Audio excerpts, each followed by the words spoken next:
بسم اللہ الرحمن الرحیم۔ السلام علیکم دوستو، میں تو فزیکلی آپسیٹ ہو چکا ہوں، اس لیے آپ کی خدمت میں شاید دیوتا لے کر حاضر نہ ہو سکوں، لیکن آپ کی محبت کو دیکھتے ہوئے ایک پیارے سے انسان کو آپ کی خدمت کے لیے عرض کیا ہے جسے انہوں نے قبول کر لیا۔ ڈاکٹر انیب صاحب کا ایڈوانس میں شکریہ ادا کرتا ہوں، انہوں نے میری ریکویسٹ پر آپ دوستوں کی خدمت کرنے کے عہد کا اظہار کیا اور میں امید کرتا ہوں کہ آپ دوست بھی ان کی اہلیت کے مطابق بلکہ اس سے بھی بڑھ کر ان کی عزت افزائی کریں گے۔ میری طرف سے ڈاکٹر انیب کی آواز کی شکل میں آپ کو ایک تحفہ پیش ہے، انشاءاللہ امید ہے آپ قبول فرمائیں گے۔ آپ کا تہہ دل سے مشکور، ایک عاجز انسان جس کا فخر ہے آپ دوستوں کی محبت، اور اب دوستوں کا انتہائی تہہ دل سے شکریہ۔ گمنام ہیرو کے معزز ناظرین، السلام علیکم۔ آئیے چلتے ہیں کہانی کی طرف۔ کیا بات ہے، بڑے اسمارٹ بن کر بول رہے ہو، اتنا تو سمجھتی ہوں تمہاری پشت پر شارپر اور بہرام گنگولی ہیں۔ شارپر اچھی طرح جانتا ہے میں تم پر مر مٹی ہوں، لہذا وہ تمہارے ذریعے مجھ پر جال پھینک رہا ہے۔ تمہاری اطلاع کے لیے عرض ہے، میں غلامی کے ہر جال سے نکل چکا ہوں اور کسی کا آلہ کار نہیں ہوں۔ میں کیسے یقین کر لوں کہ تم نے ان سے نجات حاصل کر لی ہے؟ پہلے مجھے اپنی ذات پر بھروسہ نہیں تھا، اپنی جسمانی قوت کا اندازہ نہیں تھا، جب اسے آزمایا تو ساری زنجیریں توڑ ڈالی۔ تم نے فون کیوں کیا ہے؟ تم کہو گی تو آئندہ آواز نہیں سناؤں گا، یہ بات نہیں ہے، میں یقین کرنا چاہتی ہوں کہ تم سچ بول رہے ہو، اس کے لیے اپنے دماغ میں آنے دو۔ منٹ کے حساب سے بتاؤ میری سچائی کو سمجھنے میں کتنا وقت لوگی؟ آدھا گھنٹہ کافی ہے، گھنٹے کے حساب سے نہیں، منٹ کے حساب سے۔ یہ کیا تک ہے؟ چلو 5 منٹ کم کر دو، جہاں ہو وہاں سے نکل پڑو اور پیدل چلتے رہو۔ اگر تم سچے ہوئے تو 25 منٹ بعد ملاقات کروں گی۔ لو دماغ کے دروازے کھول دیے، میں یہاں سے نکل رہا ہوں۔ مورینا نے ریسیور رکھ کر کہا، برنارڈ میرے ساتھ چلو، ذرا کار ڈرائیو کرتے رہو، میں دور سے غلام باقی کو دیکھنا اور پرکھنا چاہتی ہوں۔ وہ کار میں آ کر بیٹھ گئی، اس سے پہلے ہی وہ غلام باقی کے دماغ میں بیٹھ چکی تھی۔ پہلے تو یہ معلوم کر کے تعجب ہوا کہ وہ بہت مہنگے ہوٹل میں قیام کر رہا تھا اور بہترین سوٹ میں ملبوس تھا، اس کی جیب میں ہزاروں ڈالر تھے۔ وہ دماغ کی تہہ میں پہنچ کر معلوم کرنے لگی آخر یہ سب کچھ اسے کیسے حاصل ہو گیا۔ غلام باقی نے اپنے دماغ کو آزاد چھوڑ دیا تھا تاکہ وہ من مانی معلومات حاصل کر سکے۔ اسے معلوم ہو رہا تھا کہ یہ سب کچھ فرہاد نے کیا ہے، اسے بہرام گنگولی کے تنویمی عمل سے نکال دیا ہے، وہ شارپر کی غلامی سے بھی آزاد ہو گیا ہے۔ غلام باقی نے کہا، مورینا کیا تمہیں یاد ہے فرہاد صاحب نے تم سے وعدہ کیا تھا کہ وہ تمہیں مجھ سے ملائیں گے؟ وہ زبان کے دھنی ہے، ملنے کا وقت آ چکا ہے۔ مورینا نے خیال خوانی کے دوران برنارڈ کی رہنمائی کرتی تھی کہ اسے کن راستوں سے گزرنا ہے۔ پھر ایک جگہ غلام پیدل چلتا ہوا دکھائی دیا، اس نے کہا، غلام ادھر جا رہا ہے، تم اتنا ہی فاصلہ رکھو، کسی کو شبہ نہ ہو کہ ہم اس کا تعاقب کر رہے ہیں۔ کیا تم اس کے دماغ سے معلوم نہیں کر سکتی؟ بہت کچھ معلوم کیا ہے، وہ میرے دشمنوں کے چنگل سے نکل چکا ہے، پھر بھی اطمینان کرنا چاہتی ہوں کہیں شارپر یا بہرام گنگولی اس کا تعاقب تو نہیں کر رہے ہیں۔ وہ دور سے اس پر نظر رکھتی جا رہی تھی۔ 15 منٹ کے بعد وہ اسی ہوٹل کے سامنے رک گئی، گاڑی سے اتر کر بولی، آ جاؤ، میں آ جاؤں گی۔ غلام باقی تھوڑی دیر تک پیدل چلتا رہا، پھر اس نے گھڑی دیکھتے ہوئے کہا، مورینا 25 منٹ پورے ہونے والے ہیں، میں تمہارے ہوٹل کے کمرے میں انتظار کر رہی ہوں۔ وہ فوراً ہی ہوٹل کی جانب پلٹ کر تیزی سے چلتے ہوئے بولا، کیسے ممکن ہے؟ میں نے کمرے کی چابی کاؤنٹر پر جمع کی تھی۔ ممکن کیسے نہیں ہے؟ میں نے ٹیلی پیتھی کے ذریعے کاؤنٹر کلرک کو ریپ کیا، اسے چابی لی، پھر تمہارے کمرے میں آ گئی ہوں۔ وہ تیزی سے چلتا ہوا ہوٹل میں داخل ہوا، لفٹ کے ذریعے 4تھی منزل پر پہنچا، پھر اپنے کمرے کے دروازے کو کھول کر سامنے بیڈ پر وہ بڑے ہی کافرانہ انداز میں لیٹی ہوئی تھی۔ وہ جانتی تھی کہ ایک تو لوگ ایسے ہی اس کے دیوانے ہوتے ہیں، اگر اداؤں سے دل بھر جائے تو وہ دیوانہ دوڑا چلا آئے گا۔ اس نے سر گھما کر غلام باقی کو دیکھا تو ایک دم سے اٹھ کر کھڑی ہو گئی۔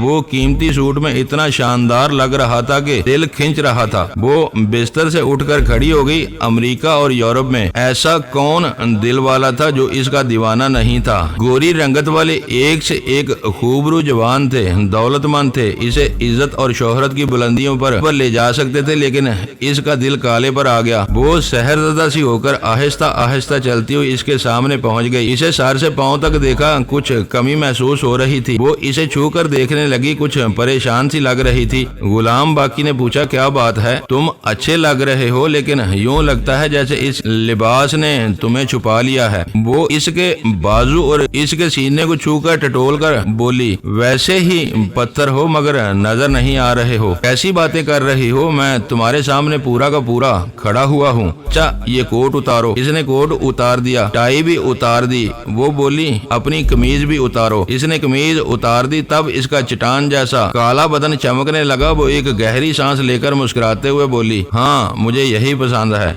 ये कहकर इसने अपने लंबे लंबे नाखून इसकी बुनियान में चुबो दिए, फिर एक झटके से इसे फाड़ दिया। अब स्याह चमकता हुआ बदन और ज्यादा नुमाया हो गया था। इसे देखकर मोरीना की आंखें शराबी हो रही थीं, चेहरा तमतमा रहा था। फिर बुड़बुड़ाने लगी, तुम मेरे हो, मेरे वफादार रहोगे, सदा मेरे गुलाम रहोगे। गुलाम बाकी ने इसके दोनों बाजुओं को मजबूती से पकड़कर फिर एक झटके से अलग करते हुए कहा, इस खुशफहमी को दिल दिमाग से निकाल दो। मैं गुलाम नहीं, आजाद हूँ और एक आजाद इंसान की तरह तुमसे मोहब्बत कर सकता हूँ, तुम्हारी गुलामी नहीं कर सकता। मोरीना की अना को ठेस पहुंची। कहाँ तो सारी दुनिया इसके कदमों में झुकने को तैयार थी और कहाँ ये सदा का गुलाम रहने वाला इसे धक्का देकर अलग कर रहा था। वो गुस्से से मुट्ठियां बेचकर बोली, तुम्हारी इतनी जुर्रत, तुम और मुझे धुतकार रहे हो। मैं तुम्हारे दिमाग में जल्जला पैदा कर दूंगी। दिमाग के दरवाजे बंद हो चुके हैं। वो पांव पटक कर बोली, मर्द किसी को चाहता है तो इसे जबरदस्ती हासिल कर लेता है। मैं औरत हूँ, तुम्हें चाहती हूँ, तुम्हें जबरदस्ती हासिल करूंगी और इसके बाद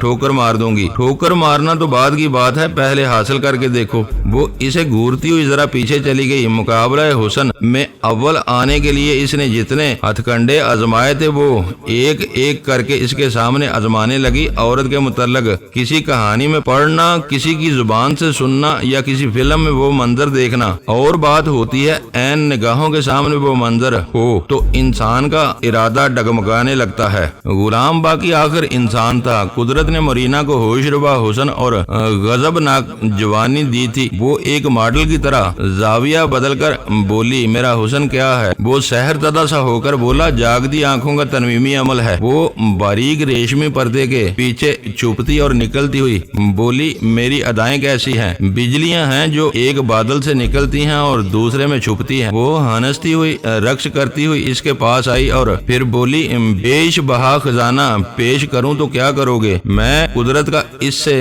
भी बेश बहा अतिया पेश करूंगा, जिसे मोहब्बत कहते हैं। सिर्फ मोहब्बत, वफा भी नहीं मंजूर नहीं। मैं खुद को तुम्हारे सुपुर्द कर रही हूँ। तुम खुद को सर से पांव तक मेरे हवाले कर दो। इसी लम्हे से बोलो, मैं जुबान से देखूं तो मेरी आंखों से सोचो तो मेरे दिमाग से चलो तो मेरे इशारों पर। वो इसे संजीदगी से देख रहा था। दिल धड़क धड़क कर मचल रहा था कि इसे हासिल कर ले, लेकिन वो खुद पर जबर करते हुए बोला, तुम्हारी बात का जवाब बर्नार्ड सलैरी के अपार्टमेंट में दूंगा। वो हंसते हुए बोली, मुझे नादान समझते हो? पहले मतलब निकालना चाहते हो और यहाँ से चलकर इस अपार्टमेंट में जवाब दोगे? आखिर क्यों? मैं वहीं चलकर बताऊंगा। जब तक नहीं बताओगे तुम्हारे हाथ नहीं आऊंगी। इसका ख्याल था कि वो दीवाना बार आएगा और इसकी खुशामद करेगा, लेकिन वो पत्थर के मुजस्मे की तरह जहाँ था वहीं खड़ा रहा। वो कुन अखियों से देखने लगी। इसे गुस्सा आ रहा था, गुलाम बाकी पर नहीं, अपने आप पर आ रहा था। क्यों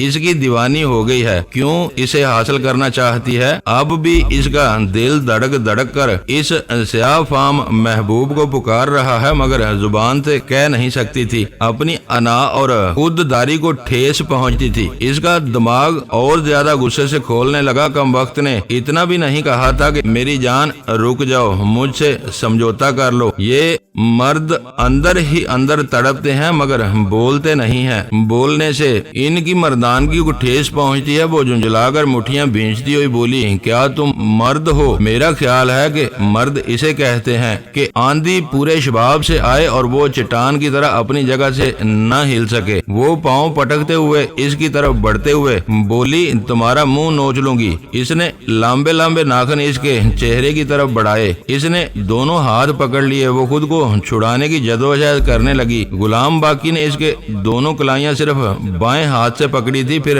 दाएं हाथ से इसके गाल पर एक तमांचा रसीद कर दिया। वो लड़खड़ा कर पीछे गई, एकदम से सकते में आ गई। सोच भी नहीं सकती थी कि जो गुलाम था और इसे मालका कहता था थप्पड़ मार देगा। वो कह रहा था, ये मेरे कबीले की रवायत है, जो औरत काबू में नहीं आती इसे लात और जूतों से सीधा किया जाता है। अभी तो मैंने एक हल्का हाथ जमाया है। वो आगे बढ़ने लगा, ये सहम कर पीछे हटने लगी। फिर अचानक ही गुलाम बाकी ने इसे पकड़ लिया, एक हाथ के शिकंजे में इसके जबड़ों को जकड़ लिया। वो खुद को छुड़ाना चाहती थी मगर कसमसा कर रह जाती थी। तब इसे महसूस हुआ कि वो यही चाहती है। इसके हुस्नो शबाब की तमन्ना करने वाले भीख मांगते थे, मगर जो हकदार होता है वो मांगता नहीं, छीन लेता है। लेकिन वो छीनते छीनते रह गया। इसने दोनों बाजुओं में इसे उठाकर बिस्तर के ऊपर फेंक दिया, फिर कहा, अब जाओ। वो सहरदादा सी हो गई थी, किसी और ही दुनिया में पहुंच गई थी। जब इसने जाने के लिए कहा तो तिलेस्म टूट गया। वो एकदम से चौंक कर बोली, क्या मतलब? मतलब ये कि मैं तुम्हारी जुबान से बोल नहीं सकता, तुम्हारी आंख से देख नहीं सकता, तुम्हारे दिमाग से सोच नहीं सकता और तुम्हारे इशारों पर चल नहीं सकता, लिहाजा हमारे रास्ते अलग हैं। अब इसे गुस्सा नहीं आ रहा था, वो इसे हर हालत में जीत लेना चाहती थी। इसने इल्तिजा अमेज लहजे में कहा, प्लीज मेरे पास आ जाओ, मैं समझ गई हूँ, तुम्हारी महबूबा बनकर रह सकती हूँ, मालका बनकर नहीं रह सकती। गुलाम बाकी ने कहा, मोहब्बत करने वाले एक दूसरे की बात मानते हैं, क्या तुम मेरी एक बात मानोगी? तुम 1000 बातें मनवा लो मगर मेरे पास आ जाओ। नहीं, पहले वादा करो। हाँ मानूंगी, जल्दी बोलो। तुम जो डायरी शारपर के तय खाने से चुरा कर लाई थी मेरे हवाले कर दो। मैं क्या करोगे? फिर वो झुंझलाकर बोली, डायरी की ऐसी की तैसी, मैं कोई सवाल नहीं करूंगी, दे दूंगी, मुझे अभी चाहिए। क्या तुम्हारा दिमाग चल गया है? क्या यही तुम्हारी मोहब्बत? बर्नार्ड स्लहरी से राब्ता कायम करूं? इससे कहो कि वो डायरी लेकर पहुंच जाए। वो झुंझलाकर बैठ गई मगर ज्यादा देर गुस्सा दिखा भी नहीं सकती थी, मजबूरी थी। निगाहों के सामने काला पहाड़ था जिससे टकरा कर मर जाने को जी चाहता था। इसने ख्याल खुआने की परवाज की। बर्नार्ड स्लहरी, मेरे बेडरूम में जो अटैची है इसके अंदर एक स्याह डायरी है, इसे इसी होटल में ले आओ जहां मैं तुम्हारी कार में आई थी। मैं अभी लेकर आता हूँ। याद रखो वो डायरी बहुत अहम है। मैं चुपचाप तुम्हारे दिमाग में मौजूद रहूंगी। धोखा देने की कोशिश करोगे तो जान से जाओगे। मोरीना, तुम जानती हो मैं डायरी का नहीं तुम्हारा दीवाना हूँ, अभी ला रहा हूँ। मोरीना ने आंखें खोलकर काले पहाड़ को देखा, फिर कहा, वो डायरी लेकर आ रहा है। मुझे कई बार शारपर के दिमाग में जाने का मौका मिला, अब रास्ता खुल गया था। मैं आइंदा भी आता जाता रह सकता था, लेकिन इस पर तरमीमी अमल करने का मसला था। जब से दिमाग में जगह मिली थी इस पर अमल करने का मुनासिब मौका हाथ नहीं आ रहा था। मुझे हर तरफ ध्यान देना होता था। एक तरफ गुलाम बाकी मोरीना से डायरी हासिल करके पढ़ने वाला था और मैं इसे सुनकर नोट करने वाला था, फिर इस डायरी को देना मुनासिब होता। दूसरी तरफ पोमी शिकागो पहुंचने वाली थी। मैं न्यूयॉर्क से इसके पास पहुंचना चाहता था। इसी दौरान फ्रांसीसी सफारतखाने के जरिए वहाँ के एक बे इंतहा दौलतमंद फर्नांडो से दोस्ती हो गई थी। इसने कहा था मैं न्यूयॉर्क में इंतजार करूं, वो हेलीकॉप्टर में आ रहा है। मैं 2 अदद हेलीकॉप्टर हमेशा अपनी तहवील में रखना चाहता था। इसने कहा, 2 क्या दर्जनों हेलीकॉप्टर फराहम कर देगा। इसे मुझसे मिलने की बड़ी तमन्ना थी। मैंने कह दिया था, मिस्टर फर्नांडो मेरे होटल पहुंचकर डिस्टर्ब न करना, मैं जरूरी ख्याल खुआनी में मसरूफ हूँ। जैसे ही फुर्सत मिलेगी खुद तुम्हारे पास वेटिंग रूम में चला आऊंगा। वैसे भी तुम्हें न्यूयॉर्क में पहुंचने में 1 घंटा लगेगा और शारपर 1 घंटे से पहले मुझे फुर्सत मिल जाएगी। बहराम गंगोली के आलाकार शारपर को मिशिगन झील पार करने के बाद ओटावा ले आए थे। वहाँ लिंकन स्क्वायर से तकरीबन 20 मील के फासले पर एक बस्ती थी जहाँ ज्यादातर मैक्सिको के लोग आबाद थे। शारपर को ले जाने वाले भी मैक्सिको से ताल्लुक रखते थे। जब से वो बुखार में मुब्तला हुआ था इसे बकायदा इलाज कराने का मौका नहीं मिल रहा था। बहराम गंगोली इसे लिए भागा फिर रहा था। अब इसके आलाकार इसे छोटी सी बस्ती में ले आए थे। इस वक्त भी इसे हल्का सा बुखार था। एक बिस्तर पर लिटा दिया गया था। मैंने इसकी जुबान से इन आलाकारों से कहा, मुझे 2 घंटे सोने दो, बाहर से दरवाजा बंद कर दो, कोई मुदाखलत ना करे। वो लोग चले गए, बाहर से दरवाजा बंद कर दिया। तब मैं इसे टेलीपैथी के जरिए थपक कर सुलाने लगा। जब वो गहरी नींद نیند میں ڈوب گیا تو اس کے خوابیدہ دماغ کو تنویمی عمل کے ذریعے تسخیر کرنے لگا، اسے اپنا معمول بنانے لگا۔ بیماری کے باعث اس کا دماغ کمزور ہو گیا تھا، اس کے ارادے کمزور ہو گئے تھے۔ بہرام گنگولی نے اس پر جو تنویمی عمل کیا تھا وہ کمزور پڑ گیا تھا، یہی وجہ تھی کہ وہ بڑی آسانی سے میرا معمول بن گیا تھا۔ میں نے پہلا سوال کیا، بہرام گنگولی تمہیں کہاں لے جانا چاہتا تھا؟ وہ سحر زدہ لہجے میں بولا، مجھے معلوم نہیں ہے۔ کیا اس نے اپنا آئندہ پروگرام نہیں بتایا تھا؟ وہ صرف اتنا کہہ رہا تھا کہ مشین کے ذریعے اس کے دماغ میں ٹیلی پیتھی کی صلاحیتیں بھر دی جائیں۔ میں جانتا ہوں اس مشین کو استعمال کرنے کا موقع نہیں مل سکا، پھر بھی اطمینان کے لیے پوچھ رہا ہوں، کیا بہرام گنگولی کی یہ خواہش پوری ہو گئی ہے؟ اس کی یہ خواہش ابھی پوری نہیں ہوئی ہے۔ کیا تم نے اسے مشین آپریٹ کرنے کا طریقہ لکھ کر دیا ہے؟ مجھے لکھنے کا موقع نہیں ملا۔ اس نے اپنے تنویمی عمل کے اثر کی مدت کیا بتائی تھی؟ اس کے مطابق 1 ہفتے تک زیر اثر رہنے والا تھا۔ اب میں تمہارا عامل ہوں، تم کس کے زیر اثر ہوگے؟ تم میرے عامل ہو، میں تمہارا معمول بن کر رہوں گا۔ میں تمہیں حکم دیتا ہوں کہ تم بہرام گنگولی یا کسی بھی فرد کو مشین آپریٹ کرنے کا طریقہ نہیں بتاؤ گے۔ میں بہرام گنگولی یا کسی بھی شخص کو مشین آپریٹ کرنے کا طریقہ نہیں بتاؤں گا۔ یہ بحالت مجبوری بتانا پڑے تو طریقہ کار میں کچھ خامیاں چھوڑ دو گے۔ اس نے وعدہ کیا مجبوری کی حالت میں وہ کچھ خامیاں چھوڑ دے گا۔ میں نے سوال کیا، تمہارے علاوہ مشین آپریٹ کرنا اور کون جانتا ہے؟ مورینا جانتی ہے اور میرا بھائی آرمر۔ میں آرمر کا نام سن کر چونک گیا، اسے بالکل ہی بلا دیا تھا۔ مشین کے سلسلے میں یہ بات ذہن میں نہیں آئی تھی کہ آرمر بھی آپریٹ کرنا جانتا ہوگا۔ میں نے کہا، تم اپنے بہنوں اور بھائیوں سے بظاہر دل و جان سے محبت کرتے رہے لیکن انہیں فریب دیتے رہے، ان سے یہ بات چھپائی کہ تمہارے پاس مشین مکمل صورت میں موجود ہے۔ روزانہ اور ہارپر کے پاس جو 2 حصے تھے، کیا وہ اصلی تھے؟ ہاں، انہیں میں اپنی مشین کا فاضل حصہ سمجھتا تھا، جنہیں سوچ کر ان کے حوالے کر دیا تھا کہ میری مشین میں کوئی خرابی پیدا ہوگی تو وہ حصے ان سے حاصل کر لوں گا۔ میں نے اس بات کا خاص خیال رکھا کہ ان میں سے کسی کے پاس مشین اپنی مکمل صورت میں نہ ہو۔ تم نے بہنوں اور بھائیوں سے اور کیا بات چھپائی؟ میں نے ایک دوسرے سے تمام باتیں چھپائی، مثلاً روزانہ کے بیڈ روم سے مشین کا وہ حصہ چرا کر لے گیا اور اسے خبر نہ ہونے دی۔ میں نے اپنے ایک آلہ کار کے ذریعے روزانہ کی گردن کٹوائی اور اسے اس قبر میں پہنچا دیا جہاں ہارپر نے اپنا حصہ چھپا کر رکھا تھا۔ روزانہ کا حصہ ہمارے ہاتھ لگ گیا ہے، ہارپر کا حصہ کہاں ہے؟ وہ بھی میری شکاگو والی خفیہ رہائش گاہ کے تہہ خانے میں تھا۔ بہرام گنگولی اسے جلدی میں چھوڑ آیا ہے۔ میں نے بھی زیادہ اہمیت نہیں دی کیونکہ وہ ایک فاضل حصہ تھا۔ تم نے اپنی بہنوں اور بھائیوں کو اور کیا دھوکے دیے؟ میں نے اپنے بھائی آرمر کو دھوکے میں رکھا، اسے یہ نہیں بتایا کہ روزانہ کی گردن میں نے کٹوائی۔ ہارپر کو میں نے شراب پلا کر مار ڈالا اور جوجو وہ کہتے کہتے رک گیا۔ میں نے کہا، بات پوری کرو، تم نے جوجو کے ساتھ کیا دھوکہ کیا ہے؟ وہ بچپن سے بچکانا ذہن رکھتی تھی، میں چاہتا تو ٹرانسفارمر مشین کے ذریعے کسی ذہین ترین عورت کی ذہانت اس کے دماغ میں منتقل کر سکتا تھا، لیکن بھائی آرمر کی تسلی کے لیے اسے ٹیلی پیتھی کی صلاحیتیں دیں اور اس بات کو دوسرے وقت کے لیے ٹال دیا کہ جوجو کو بعد میں ذہین بنایا جائے گا۔ پھر میں نے اس کا موقع آنے نہیں دیا۔ میں نے کہا، میں حکم دیتا ہوں تم 1 ہفتے تک میرے تنویمی عمل کے زیر اثر رہو گے۔ اگر بہرام گنگولی تم پر عمل کرنا چاہے تو تم بظاہر معمول بن جاؤ گے لیکن اس کے عمل کا اثر نہیں لوگے۔ اس نے وعدہ کیا کہ میرے حکم کی تعمیل کرے گا۔ میں نے کہا، 2 گھنٹے کے لیے آرام سے سو جاؤ، بیدار ہونے کے بعد اس تنویمی عمل کو بھول جاؤ گے۔ اس نے وعدہ کیا، میں 2 گھنٹے تک سوتا رہوں گا، بیدار ہونے کے بعد تنویمی عمل کو بھول جاؤں گا۔ پھر میں نے اسے سونے کے لیے چھوڑ دیا۔ اس کے ایک آلہ کار کے دماغ میں آ کر کہا، میں شارپر بول رہا ہوں، مجھے گہری نیند آ رہی ہے، میں 2 گھنٹے تک سوتا رہوں گا۔ ٹھیک 2 گھنٹے بعد یہاں کے کسی تجربہ کار ڈاکٹر کو لے کر آنا، میرا باقاعدہ علاج ہونا چاہیے۔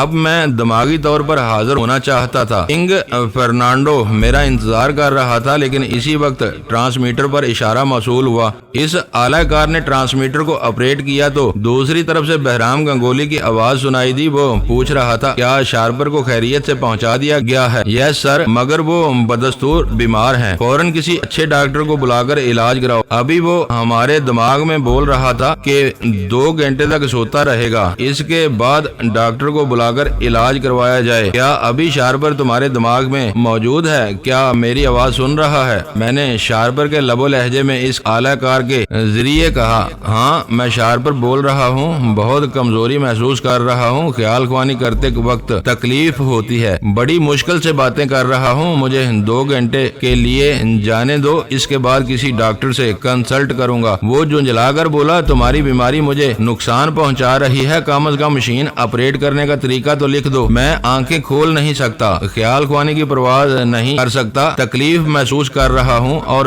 تم اپنے مطلب کی بات کر رہے ہو، کیا تمہیں میری تکلیف کا ذرا احساس نہیں ہے؟ اچھا زیادہ مت بولو، 2 گھنٹے کے بعد اٹھ کر ڈاکٹر سے کنسلٹ کرنا، دوائیں کھاتے ہی طریقہ کار لکھ دینا۔ ضرور لکھوں گا، اب میں سو رہا ہوں، زیادہ خیال خوانی نہیں کر سکتا۔ میں نے خاموشی اختیار کر لی، ٹرانسمیٹر سے بہرام گنگولی کا رابطہ ختم ہو گیا۔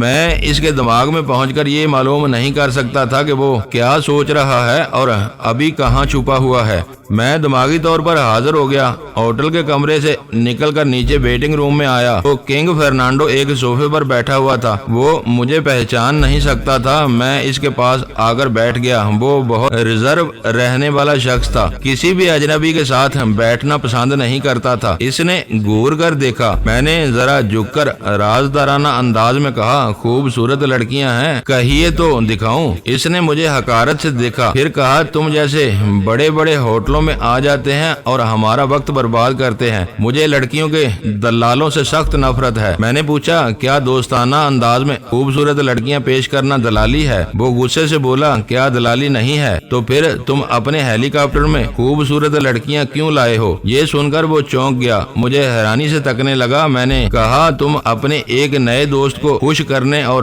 اس سے دوستی کرنے کے لیے لڑکیاں پیش کرنے والے ہو۔ وہ جھینپ کر بولا، تم کون ہو؟ پہلے اس بات کا اعتراف کرو کہ دوستانہ انداز میں لڑکیاں پیش کرنا دلالی نہیں ہے۔ وہ پریشان ہو کر بولا، چلو اعتراف کرتا ہوں، اب بولو تم کون ہو؟ میں تمہارا وہی دوست ہوں جس کا انتظار کر رہے ہو۔ وہ ایک دم سے اچھل کر کھڑا ہو گیا، میں بھی اپنی جگہ سے اٹھ گیا، پھر دونوں بازو پھیلا دیے۔ وہ مجھ سے گلے لگ کر بولا، فرہاد، تم نے تو مجھے چکرا کر رکھ دیا تھا، کیا میں نے تمہیں غلط سبق دیا ہے؟ نہیں یار، سچ کہہ رہے تھے، لڑکیاں خواہ پیشہ ورانہ انداز میں پیش کی جائیں یا دوستانہ انداز میں، وہ ایک طرح کی دلالی ہوتی ہے۔ پھر وہ مجھ سے الگ ہو کر بولا، یار تم تو خاصے حسن پرست ہو، ایسی باتیں کیوں کر رہے ہو؟ میں نے ہنستے ہوئے پوچھا، یہی سوچ کر تم نے میرے لیے 2 حسین ترین لڑکیوں کا انتخاب کیا ہے؟ بہتر ہوتا پہلے تم میری ہسٹری پڑھ لیتے یا میرے کسی قریبی جاننے والے سے معلومات حاصل کر لیتے۔ آخر بات کیا ہے؟ میں اس انداز میں کبھی کسی کے ساتھ وقت نہیں گزارتا، نہ بازار سے لڑکیاں خریدتا ہوں، نہ انہیں کسی کے ذریعے تحفے کے طور پر قبول کرتا ہوں۔ اس نے بڑی بے تکلفی سے میرے سینے پر ایک ہاتھ مارتے ہوئے کہا، تمہارے کردار کا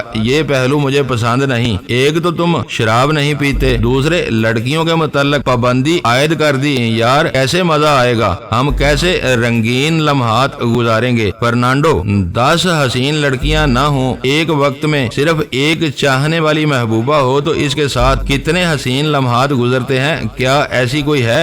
اسی لیے تو میں دوسری لڑکیوں کے لیے توبہ کر رہا ہوں۔ خدا کے لیے مجھے معاف کرو، ہم دوسرے موضوع پر گفتگو کریں گے۔ تمہارا دوسرا موضوع میں جانتا ہوں، تم ہیلی کاپٹر کے لیے پوچھو گے، میں نے 2 عدد کا انتظام کر دیا ہے اور ضرورت ہو تو بولو، 2 ہی کافی ہیں۔ اس نے برا سا منہ بنا کر پوچھا، ہمارا وقت کیسے گزرے گا؟ مجھے تمہاری پریشانی دور کر کے خوشی ہوگی۔ یار تم میری دولت کا اندازہ نہیں کر سکتے، میں چاندی کا جوتا اٹھاتا ہوں، ہر پریشانی کے منہ پر مارتا ہوں، وہ دور ہو جاتی ہے۔ بڑا بول مت بولو، تمہارے بورڈ آف ڈائریکٹر میں ایک ڈائریکٹر ایسا ہے جو تمہارے لیے درد سر بنا ہوا ہے۔ اس نے چونک کر مجھے دیکھا، پھر مسکراتے ہوئے کہا، او ہو، میں تو بھول ہی گیا تھا تم خیال خوانی کے ذریعے اتنی دور تک پہنچ سکتے ہو جس کی ہم توقع نہیں کر سکتے۔ چلو میں تمہیں اپنی پریشانیوں کے متعلق بتاؤں گا۔ تم مجھے کیا بتاؤ گے؟ میں تمہاری پریشانیوں کے متعلق اتنا کچھ بتاؤں گا کہ تم خود ابھی تک اسے سمجھ نہیں پائے ہو۔ میں نے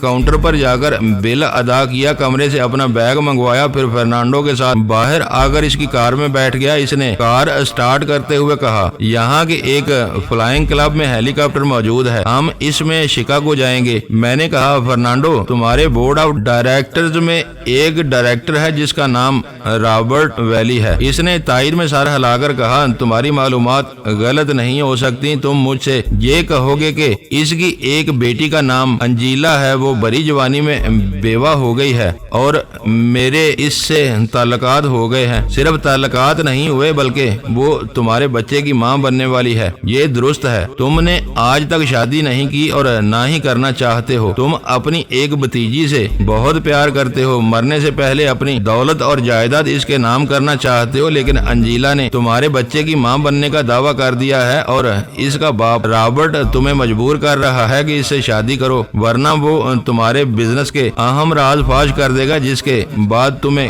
करोड़ों डॉलर का नुकसान हो सकता है। हाँ यार, ये तो बहुत परेशानी की बात है। मैंने अंजीला को बड़ी बड़ी ऑफर्स दी है। इससे कहा है कि वो बच्चे का चक्कर खत्म कर दे, मैं इसे अपने कारोबार में हिस्सेदार बना लूंगा। मैंने हंसते हुए कहा, जब वो बीवी बनकर तुम्हारे कारोबार की तमाम आमदनी हासिल कर सकती है तो हिस्सेदार बनने की हमाकत क्यों करेगी? हाँ, मेरे बोर्ड ऑफ डायरेक्टर्स का वो डायरेक्टर रॉबर्ट भी इस बात को खूब समझता है। इसने फोन पर बस एक ही बात कह दी है कि मैं जल्द से जल्द अंजीला से शादी का ऐलान करूं, वरना बात बिगड़ जाएगी। हम फ्लाइंग क्लब पहुंच गए। वहां वो दो हसीन लड़कियां थीं जिन्हें फर्नांडो ने मेरे लिए मुंतखब किया था। बिलाशुबा वो बहुत ही हसीन और पुरकशिश थी। मैंने कहा, इन्हें रुखसत कर दो, हम हेलीकॉप्टर में जाती किस्म की गुफ्तगू करेंगे, तीसरे को सुनना नहीं चाहिए। इसने अपने ब्रीफकेस से नोटों की दो गड्डियां निकाली। दोनों लड़कियों को एक एक गड्डी देकर कहा, तुम्हारी जरूरत नहीं है, जा सकती हो। हम हेलीकॉप्टर में आकर बैठ गए। फर्नांडो ने इसे स्टार्ट करते हुए जमीन से बुलंद किया, फिर फजा में अच्छी खासी बुलंदी पर पहुंचकर बोला, यार तुम सब कुछ जानते हो, लेकिन इसका कोई हल बताओ। मैं अंजीला और इसके बाप के जाल से निकलना चाहता हूँ। जाल में तुम खुद फंसे हो। तुम्हारे लिए हसीन तरीन औरतों की कमी नहीं थी। तुम्हें अंजीला पर हाथ रखने की क्या जरूरत थी? बस क्या बताऊं, हमाकत ही समझो। वैसे औरत बेवा होने के बाद कुछ ज्यादा ही हसीन और पुरकशिश हो जाती है। कम वक्त ने मुझे अपनी तरफ खींच लिया था, या फिर शराब का नशा था जो इसकी तरफ ले गया था। बहरहाल जो कुछ भी हुआ बुरा हुआ, अब भला कैसे होगा? मैं मुस्कुराने लगा। अगरचे फर्नांडो की इस रोयदाद का ताल्लुक बज़ाहिर मेरी दास्तान से नहीं था, लेकिन कुछ न कुछ था। मैं इसके काम आकर ही अमेरिका जैसे मुल्क में ज्यादा से ज्यादा सहूलतें हासिल कर सकता था, जबकि मास्कमैन से अब महदूद ताल्लुकात रह गए थे। मैं अपने बहुत से राजों में रेड पावर वालों को शरीक नहीं करना चाहता था, इसलिए किंग फर्नांडो मेरे लिए बहुत अहम हो गया था। इसने कुन अखियों से देखा, फिर कहा, मेरी हालत पर मुस्कुरा रहे हो, कोई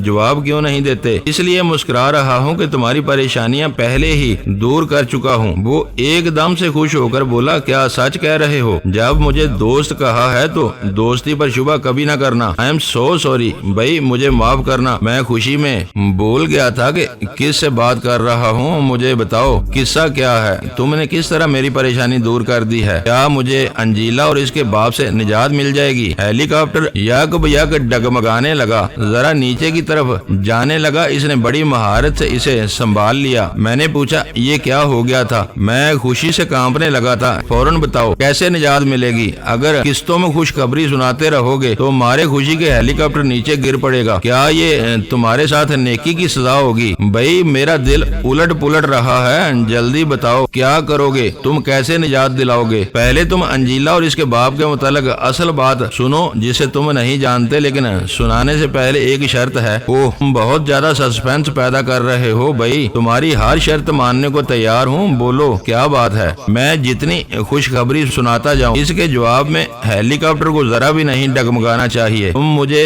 बेखरियत शिकागो पहुंचाओगे। अगर खुद को इस काबिल नहीं समझते हो तो जगह बदल लो, मैं इसकी परवाज जारी रखूंगा। नहीं यार, मैं संभाल कर चलाऊंगा। तुम बताओ असल बात क्या है? ये है कि अंजीला और इसका बाप दोनों तुमसे फ्रॉड कर रहे हैं। वो तुम्हारे बच्चे की माँ नहीं बनेगी। क्या? इसका मुंह हैरत से खुल गया। मैंने कहा, संभल के देखो, हेलीकॉप्टर को संभालो। इसने कहा, मैं खुद इसे लेकर लेडी डॉक्टर के पास गया था। वो डॉक्टर मेरी बरसों की शनासा है, मुझसे झूठ झूठ नहीं बोल सकती थी, तो फिर मैं झूठ बोल रहा हूँ। भाई मैं कान पकड़ता हूँ, तुम्हें झूठा कैसे कह सकता हूँ? तुम तो अंदर घुसकर सही बात मालूम कर लेते हो। सही बात यह है कि अंजीला ने इस लेडी डॉक्टर को $10,000 दिए हैं। इसने एक दिन में इतनी रकम कभी नहीं कमाई होगी, फिर भला अंजीला के हक में कैसे रिपोर्ट न देती? अब सारा खेल मेरी समझ में आ गया। अंजीला झूठ मूठ मेरे बच्चे की माँ बनने का दावा कर रही है। इसका बाप मुझे धमकियां दे रहा है कि इसकी इज्जत नहीं रखी जाएगी, इसकी बेटी से शादी नहीं की जाएगी तो वो मेरे बिजनेस के अहम राज फाश कर देगा।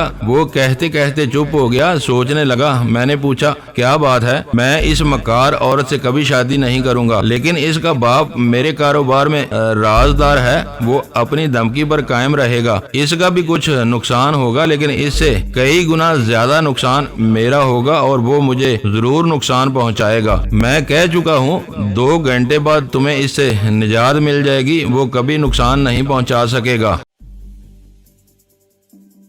दोस्तों वीडियो को लाइक जरूर कर दिया करें। ISI पाक आर्मी जिंदाबाद, पाकिस्तान पाइंदाबाद। मुअज़्ज़ज़ नाज़रीन, अपना ख्याल रखिएगा और अपने इस चैनल का भी शुक्रिया।